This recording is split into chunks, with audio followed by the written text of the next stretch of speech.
Hello, everybody, and welcome to a special Friday edition of What's New in Neos.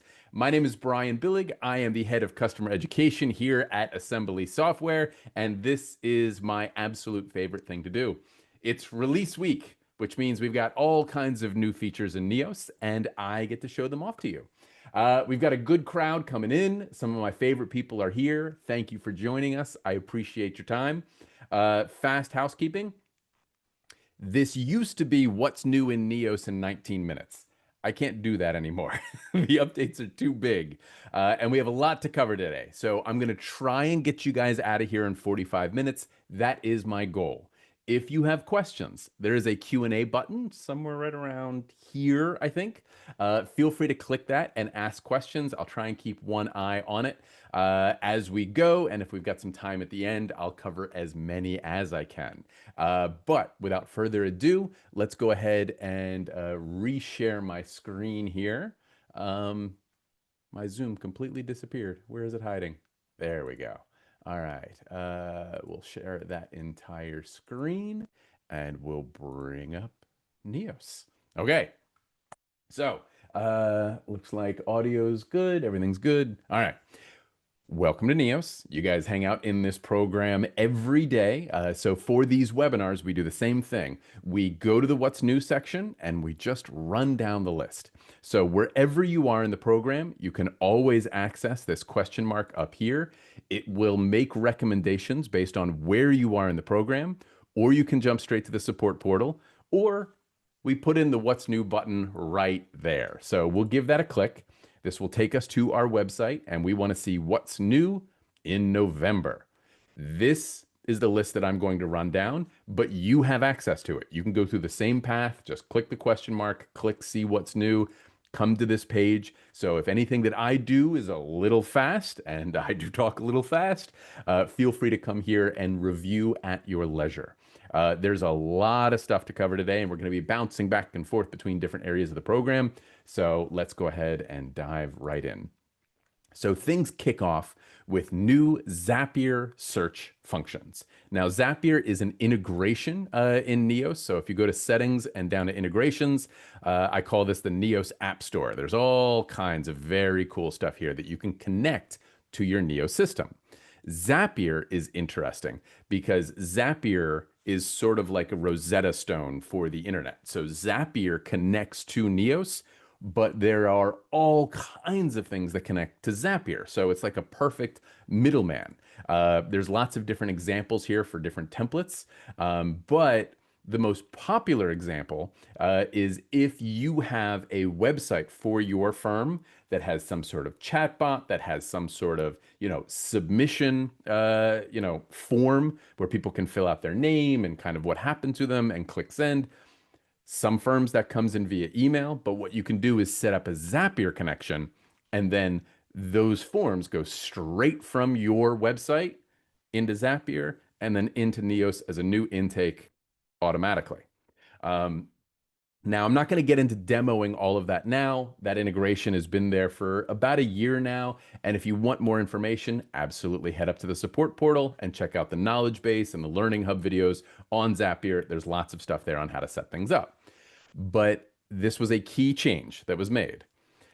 So now Zapier has the ability to look up an existing case or intake by that case or intake's number, or an existing case or intake by the first party. There's a very specific reason for this. We've got firms that reached out that said whatever service they're using with Zapier, it could be a call center, it could be an intake service, it could be, any sort of thing that's feeding intakes to the firm. A lot of them were having issues with duplicates. So they would get 2, 3, 4, 5 copies of the same intake. So now with this addition to Zapier, you have the ability to check and see if that intake exists already. And if it does, then stop and not import that additional copy of the intake. Or if it doesn't, proceed and you've got a new intake for your firm. So if you're using Zapier and if you are struggling with duplicates, come here, check this out. Check out the how it works to give you a breakdown. It's a good way to, reduce those duplicates. All right. Let's move into more demonstration stuff. New enhancements, expanded AI medical record extraction capabilities for NeosAI. So the concept here is, let me jump to a case, is you can pull a variety of different types of documents into Neos. And if you have Neos AI, you can have Neos AI analyze that document. And if it's an invoice, it can create value entries. If it's a business card, it can create a party for the case. Medical records, I don't have to tell you guys, are big, complicated documents. So that's an area where we've put a lot of effort into our AI tool to make it better and better. So I can drag a medical record in and have it analyzed. It would probably take about 2 minutes, and I don't have that kind of time to spare. So I did this yesterday for you. This is a medical record that I dropped into my case. It's been analyzed by Neos AI. If I go into the back end, I can see all of the metadata, and I get that great, document summary, which gives a breakdown of everything that's in that medical record. But what we really want to see is here under related items. So before, when you were extracting a medical record, it would pull out all this stuff and it would be a little messy.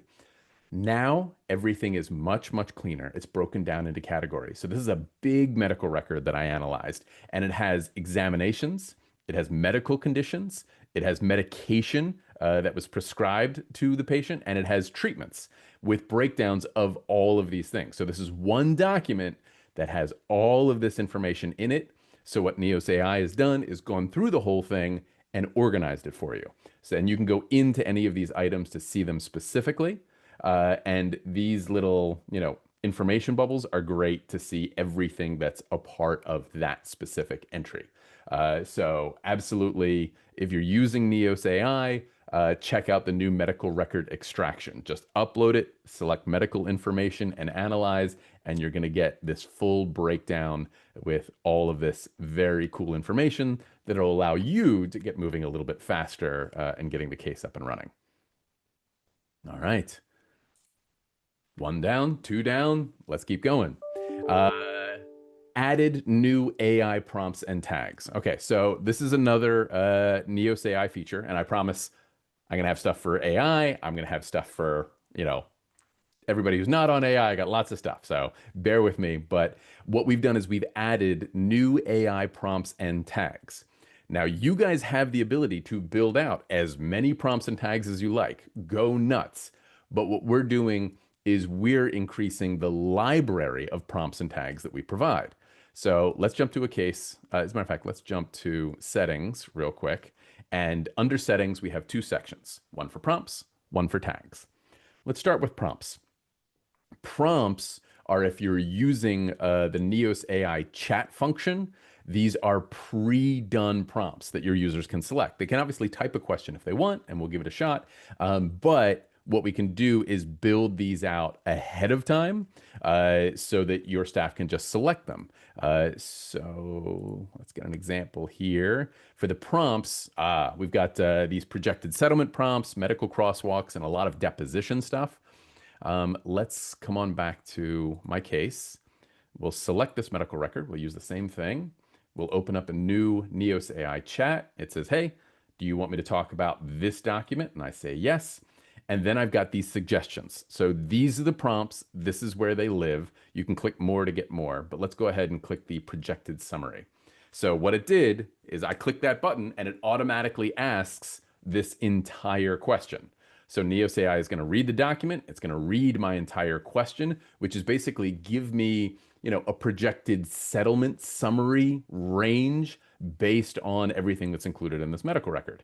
And as I told you, it's a big medical record. A lot of stuff happened to this person. So it's giving me an estimated range of $250,000 to $450,000. And then it's breaking down the whys, everything it found in that document that leads it to believe that this would be an appropriate range for this case. So it's really powerful stuff. Absolutely try it out. As I said, there's more options in here in the prompts, and you can build as many of these as you want, but we're trying to build out some stuff to get you guys started that we think is really cool and powerful. Now let's switch to tags. Tags are something different. Same concept. If we go to settings and we go to tags, we've got all of our AI tags here. Now, prompts work with NeosAI chat. Tags are what you can put into a Word template. So if you were to generate a document with AI, the tags are what you would use to ask these questions and have them appear in that document. So there's lots of new ones for this too. A lot of them are around demands. We've got the CPT diagnostic codes and a whole bunch of demand options.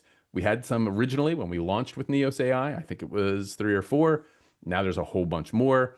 These are for you to use as you wish.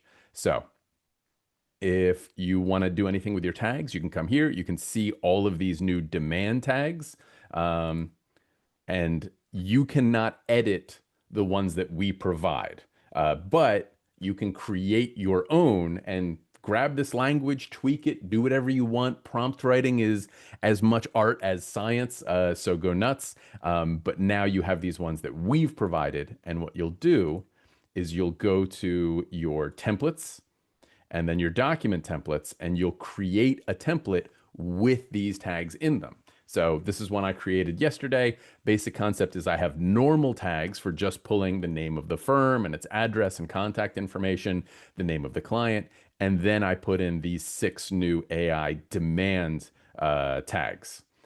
So once that template is created by your Neos administrator with these tags, we can come back here and we can say we want to generate a document with AI. We'll choose my new demand letter, which is what I just showed you. Next. This is the party. Next. Tone is definitely going to be demanding. We'll leave length at medium, generate all 6. And Neos AI, as you can see, has also gotten a lot faster. So there it is. It's done. So all of these new tags, each one will have its own section breaking down the information that was requested therein. We'll click Generate Documents, and it's going to say, hey, I am an AI tool. I did not go to law school. I do not have any level of paralegal certification. I'm going to generate this document, but it is your responsibility to read it, verify it, make any modifications that are necessary before you send it out. This is very important. If you're going to use AI, and we've got lots of great AI tools, some of them, especially document generation, needs to be used responsibly. And that means when you generate one of these documents, it's going to be so much faster than you having to type it on your own, but you need to review it before you send it out. So this is our new demand letter with our new demand AI tags. All right, there was a little bit of a soapbox in there, but thank you for bearing with me. Eric asks, does the AI feature provide a chronology of all medical records? That is a good question. Let's go ahead and see. I think, do I have a tag or a prompt for this one? Let me switch to this case. We'll go to our Docs tab, Generate with Neos AI, and Medical Chronology. Here it is. Okay, so what I'm going to do is I used AI tags to create a medical chronology of everything that's happened in this case. We want it to look at the medical records when generating, and click Generate. And then it's going to look through all of the medical records contained in that case and generate. There we go, a medical chronology. So literally by date, each visit, each thing that's happened. We'll click Generate that document. We get the same warning. We're going to take it just as seriously, and it's going to create a medical chronology for us. So you need to have those tags, and you need to put those tags into a document for you to generate. So it's on your list here. But you can do that. You can reach out to us or our support team or our training team, and we can help you do that. But yes, Eric, that functionality is available. All right, let's go back to our list here and keep rolling. So that was it for new AI prompts and tags. Added grouping to medical codes in advanced search. So this was a client request. If we go up to advanced search and we're looking for something that has medical codes in it, so we'll say examinations. And I'm just building a new one on the fly here, but let's go ahead and run a search for all our examinations. This is a demo database, so it's not as full as yours. So I can just run big searches like that. So here is a search of every single examination that's in my system. And I want those medical codes. So I'm going to go to columns. I'm going to add the CPT code as a column. And not all of them will have it, but some of them will, I'm sure. Um, and then let's take out some of the other stuff that is just taking up space here. All right. Now, what we can do is we have the CPT code, and you can do this with almost any column. When you're doing an advanced search, we go up here and we go group by this column. And what it's going to do is it's going to group by that column. So everything that's in that column, and we've got a lot of nulls, we got a lot that didn't have a medical code in there, but all the ones that do, I have the medical code, and you can click the little caret and see everything that's in there. So this was 1013322 is clearly the EEGs. So all of the EEGs or everything with this medical code has been grouped. So if you're running an advanced search, running a report specifically on different types of medical codes, and as you saw, there was a whole bunch of them there, you can now group by them and find all of the cases, all of the examinations, all of the entries that had to do with that specific medical code. All right. We're going to come back to advanced search, I think, in a minute because there's some more stuff there, but let's keep going down our list. We'll stay in order. Automations. All right, I'm going to take a sip of water because this is like my new favorite thing in Neos. So we've had triggers and actions for a little while now. In our last release, we, for the first time, released an entire automations section in settings. But basically, this gives you the ability to say to Neos, every time this happens, I want you to do that automatically. And what we've done with this release, with a couple of customer requests here, is we've expanded that functionality significantly. And I foresee even more expansions of this in the future. So if you're not using automations yet, I definitely recommend checking that area out of the program because it's just going to get bigger. So let's head back over here. We'll go to settings. And this little thunderbolt right here, bring the thunder, is automations. So these are all the automations that I have in my demo database here. And basically what we've done is we've added some triggers and some actions. So I'm going to check out this one right here with a double click. And this is the automations builder. Like this is how you kind of, this is what I said, like when this happens, do that. So this is a trigger. So what triggers this event? And there's lots of options here. But the new ones are every time a case is even opened. So you can have an automation trigger the moment a case is opened in your firm, when a case is closed, and a manual trigger, which I'll get to in a minute. So you've got these new options here for what can start an automation. In addition to that, we have new actions as well. So this one is sending an email, but if I click add an additional action, we have update checklist task status. That's a lot of words to basically say automations can now mark checklist items as done.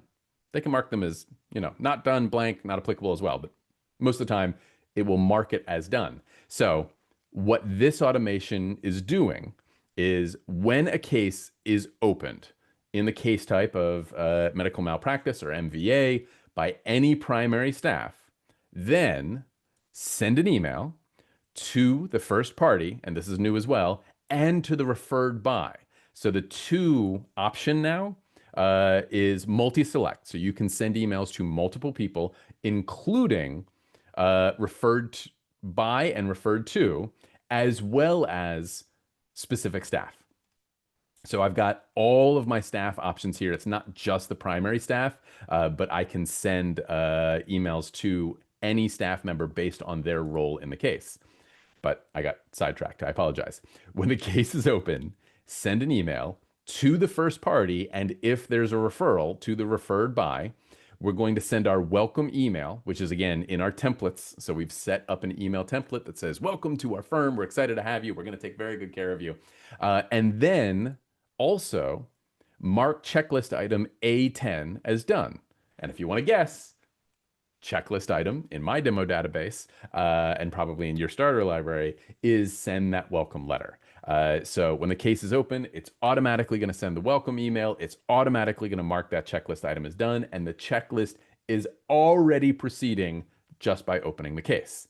So it's very cool stuff here. You can get really creative with your automations. How is it 121 already? Man, I talk too much. Let's keep rolling. So back to automations. So that's the concept with case opened. There's another thing I want to show you here, and I've got it built out in this one, which is when a case is closed. So when a case is closed, one of the classic things that we want to do is request a review from the client. But there's this new section down here called field conditions. And basically what that means is this trigger is set up for when a case is closed, any case type, add a note that says the case has been closed and an email has been sent requesting the Google review, and send an email to the first party from the primary staff, right?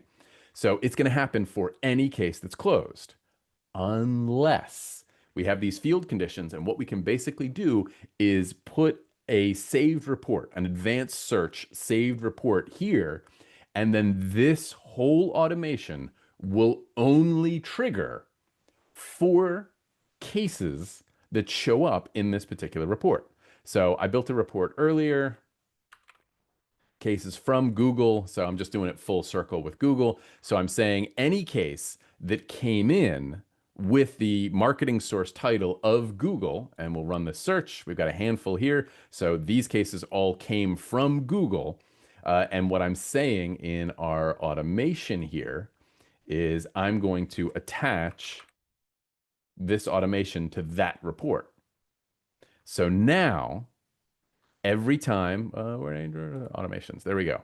Every time a lead comes in from Google, so we know they came from Google, we complete their case, and then we send them an email asking them to write a Google review. We're basically focused on that specific group.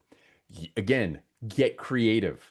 Basically, anything that you can come up with it within advanced search, which is just about anything, you can now attach to an automation and have that automation specifically focus on that group. Okay. Let me clean some stuff up here. The last thing that we mentioned is the new trigger, which is a manual trigger. So this is an example of a manual trigger. I've selected a manual trigger in any case type. I don't have it linked to any report, and I've had it set to add a note. And what note do you want to add? It's a topic of review, and I have reviewed the case on this date, and everything is proceeding acceptably. So when would you want to do that? It's basically like a shortcut. It's like one of those, control this, and it just makes it happen automatically. So if we'll close all this up, we'll go back to our case, and you'll notice this new drop down right here. It's in the top right corner of every case, no matter what tab you're on, no matter where you are, you have workflows. And what workflows are is all your manual automations. So you can build out an automation with 1 or 20 steps, whatever it is you want to be, build that whole thing out, and then you can select it from here, one click, and it's done. It does the automation for you. So if I go to the Notes tab, you'll see I have reviewed this case on this date and everything is proceeding, blah, blah, blah. So it literally creates that note with a click. I don't have to go to Notes. I don't have to type new note. I don't have to type the whole thing in. It's just, if I have a checklist item to review this case every so often, I have the ability to do that and put in a note that I did that with one click. All right. So I think that's it for automations for now. There's more coming. All right, back to advanced search and the new last activity or last update columns. Man, this is cool. All right, it's 125. I'm going to spend some time with this one because it's important. So first off, this is a new feature in advanced search, and we will get to that in a moment, but it is also in browse cases. So I'm going to show you that real quick first. If you click browse cases, this just gives you a list of all your cases. And that feature has been here for a long time. And then if you want, you can start filtering down based on all of these options up here. If I only want to see cases assigned to me, if I only want to see cases of this type, et cetera, et cetera. There's a new column. right here, last activity. So now I can see of all of my cases, and you can see I've been messing around with you guys with this case right now. So the last activity was right now. I've got a couple things from 21 hours ago, a day ago, 2 days ago, and then it goes further and further back. And I can sort this so that I can see the cases that have not gotten activity in a long time, so that you can make sure that no cases, and of course, you guys are doing an awesome job, but just in case, are falling through the cracks. But this function is available in advanced search now as well. So let's go up to advanced search, and I'll create a new one real quick. I've got a couple in the hopper, but let me just show you how this works. So I'm looking for cases where, and this is basically every field in the program, so whatever it is that you're looking for, but I'm going to type last. There we go. Last update time is less than, and then you can pick a particular date. So I'm going to say September 30th, run search, and this is going to give me a list of cases where the last update was less than or before September 30th of this year. So however many days that is, say 45-ish days. Then what we'll want to do is adjust our columns, same as we did before. So let's get rid of the stuff that we don't need. We don't need that. We don't need this, that, the other thing, this, that, and same deal. We're going to look for last update time, put that in, save, and here we go. I've got a last update time, and some of these are years old. Now, what I didn't do is I didn't put a filter in saying only open cases. So some of these cases may be closed. And again, this is a demo database, so I create stuff all the time. But you can see a list of everything that has not been touched since a certain date. Now, what I'm going to do is bring up the full version of the report here. So this is fully built out, and I'm going to run the search. And so now here's my list of, actual problem cases. I've got 9 cases in my firm that have not been updated in a significant period of time. This is a problem. But I want to show you a slightly different one as well. And this is kind of new too. And it's very, very cool. Last activity report, current user. So lots of people run reports based on specific staff members. So you can write a report that says, I want to see all of the cases for this person. I want to see all the cases for that person. I want to see all the cases, for me by name if I'm logged in. I want to call out this option for current staff. So this advanced search says, show me all the cases where closed is false. So that means open cases. Last update is less than September 1st. Class code is not blank. And the primary staff equals the current staff. So here's my dropdown of all the staff members in my firm, but on that list is current staff. And what that means is whoever's logged in and running this report.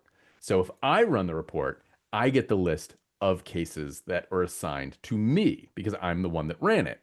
But if Jennifer runs the report, she's going to see Jennifer's cases. And if Matthew runs the report, he's going to see Matthew's cases, even though it's the same report. So you can now write one report, the results of which will be specific to whoever's logged in. Now that's cool, but let's take it a step further. So as soon as they built out this last activity thing inside advanced search, of course, the very first thing I had to do was write the report. And then the very next thing I had to do was build a dashboard. So let's go over to dashboards. And if you haven't yet, you should absolutely be having fun with dashboards. Check out the Learning Hub and the Knowledge Base for articles on how to write your own advanced search reports and then convert them into these dashboards. So I've got 2 dashboards here. One is a firm-wide aging cases. So this is the same report that you guys just saw. 60 days with no activity. I've got 9. So these number reports, I love these number reports. And one of my favorite versions of them is a should be 0 report. So basically you build out a report that, would identify a problem so that you can build a dashboard where it should be 0. And anytime there's 1 or 2 or 9 cases on this dashboard, well, these are 9 problem cases that need attention. And then I've got a chart here saying who my problem staff are. Matthew and Julie only have one each. I am clearly the problem child with 7 different cases that fall into this category. And then I have a list of the actual cases themselves. But then I took that current user report that I just showed you and I turned that into a dashboard as well that I could then share with other staff. So in my dashboard, I've got 7 cases with no activity. Here's their class codes, and here's a list of the actual cases that I can click and just jump right into. But then I can share this dashboard out so that, again, Jennifer will see a dashboard specific to her cases that fall into this category. Matthew will see a dashboard for cases that fall into this category just for him. It's a very powerful tool to build out singular reports and singular dashboards that you can then share and will apply specifically to these individual users. So I strongly recommend set up one of these reports, check your cases, and see what open cases maybe haven't been touched in a long time. This is an incredibly powerful managerial tool. All right. Sorry, I got excited about that one.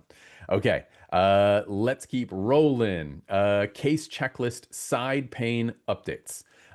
So if we go back into a case and we go to the checklist tab here, if you single click a checklist item, you get the side pane that comes out. And basically, we've kind of updated the UX here so that things are a little bit cleaner, a little bit easier to manipulate and change as you wish. You can also change task up here. Checklist side panes got a nice little sort of UX improvement pass.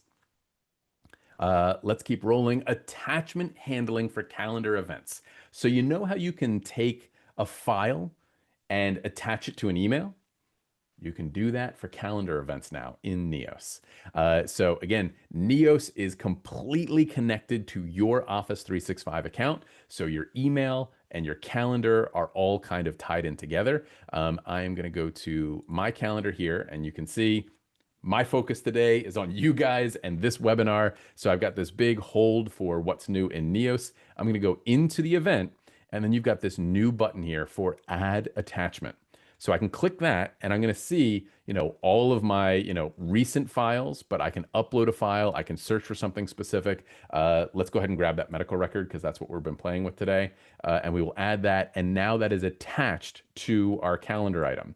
So if I, in the future, or anybody else opens up this specific calendar item, that file will be there and attached. So if I'm meeting with someone specific and I need some sort of document, my staff can help by just attaching that document into the calendar appointment.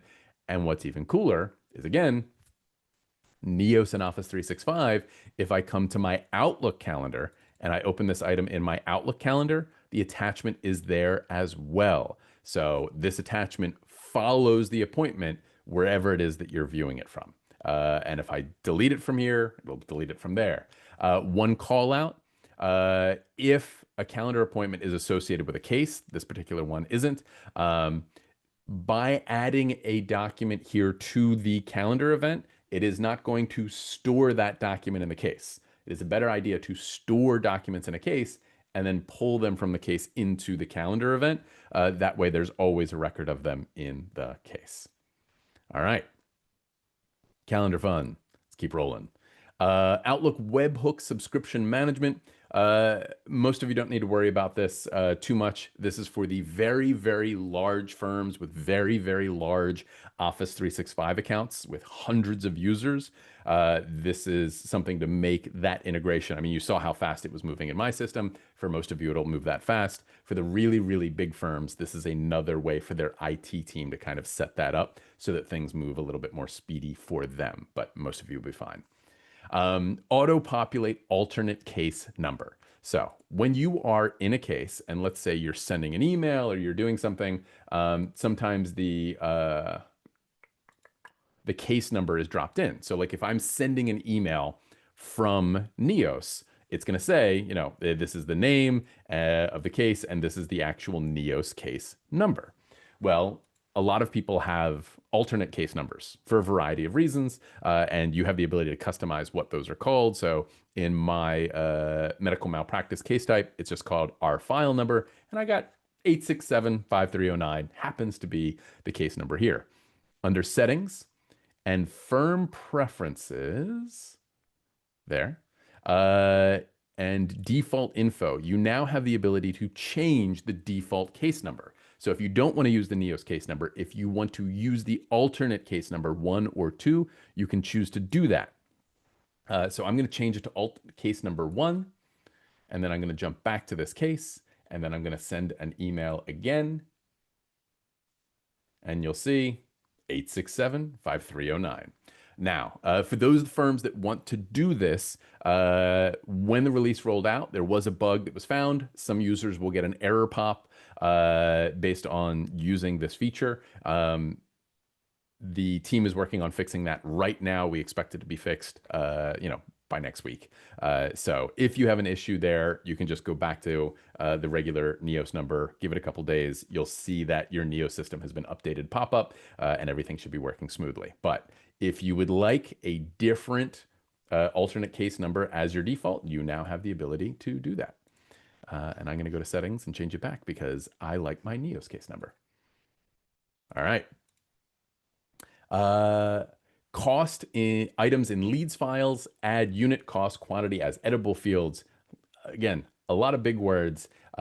Basically what this means is on the value tab, you have the ability now to have cost per units and quantities. So this isn't always applicable, but sometimes you have items that are recurrent billing, especially if it's like a specific amount of time or days, things like that. So here, I created a quick medical record retrieval cost, and let's say it's $25 per, but then I can change the quantity and say that they got 7 for me, and it will automatically calculate and say, okay, well then this total value entry is 175, and all of that information will pass down along to all of your accounting needs so that you can say, all right, the individual cost for this was $25, the quantity was 7, therefore the total was 175, being a little bit more specific when talking about your value items in that category. All right, contact communication tab updates.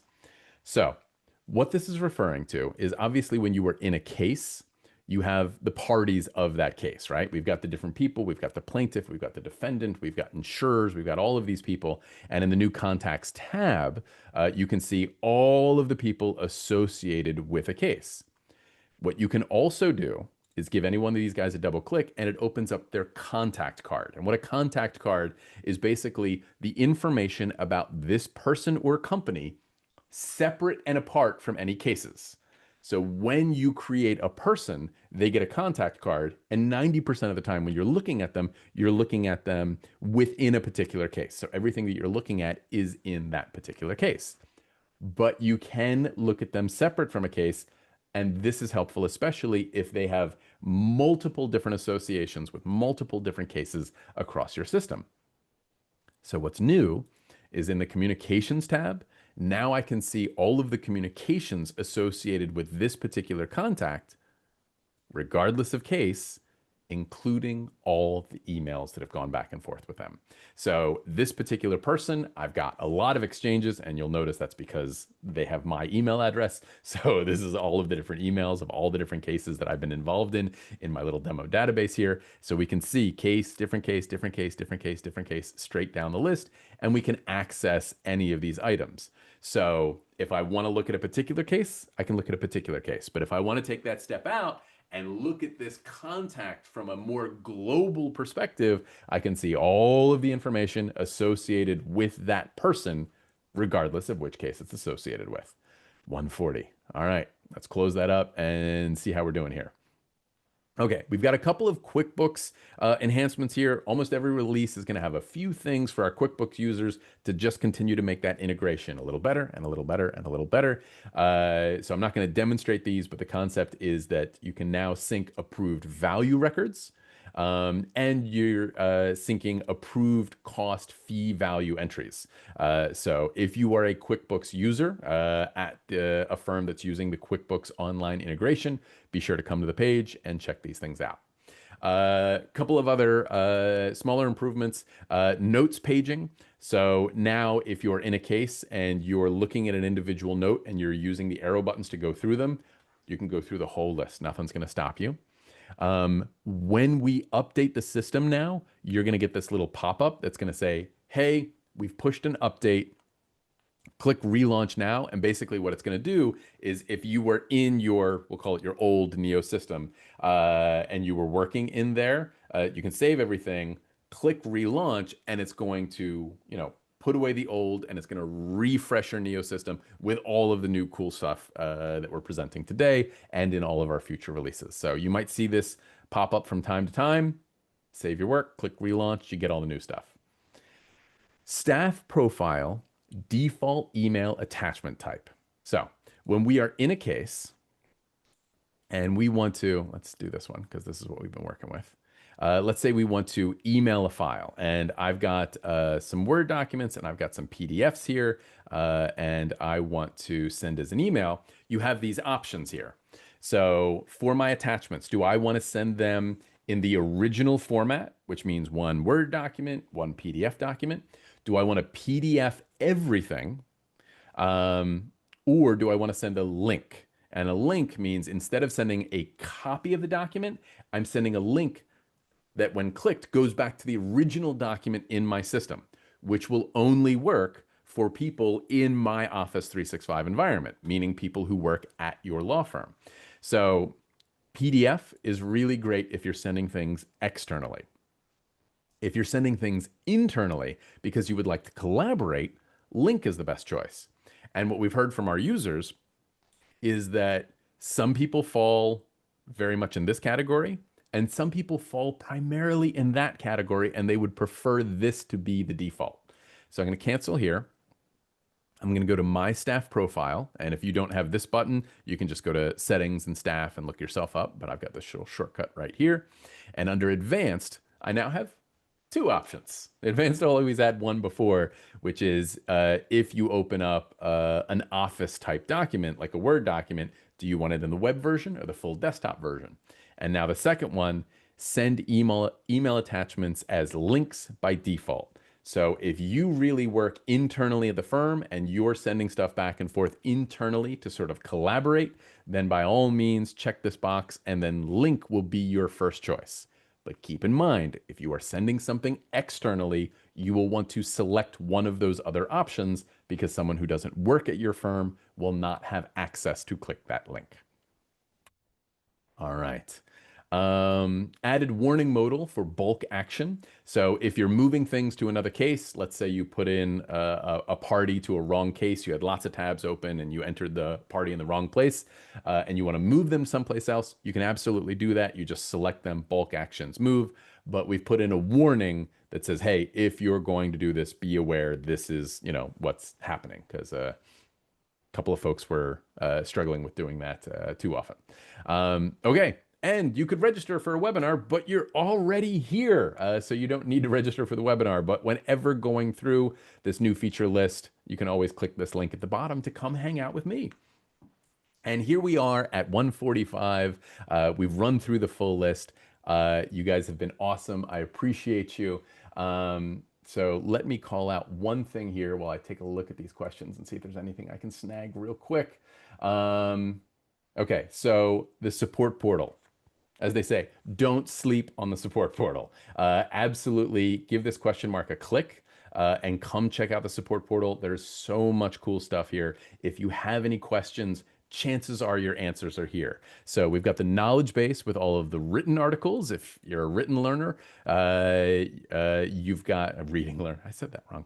We've got the learning hub. If you really prefer videos and a sort of YouTube-like experience, our featured videos up top are usually related to our latest releases. So automation enhancements, medical record extraction, last activity, all the stuff that I just showed you is right here at the top.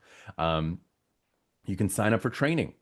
You can sign up for Neos University classes. And of course, if you need help, you can always click Get Support. And what our buddy Chris Barub was talking about, lost it, is the ability to submit ideas as well.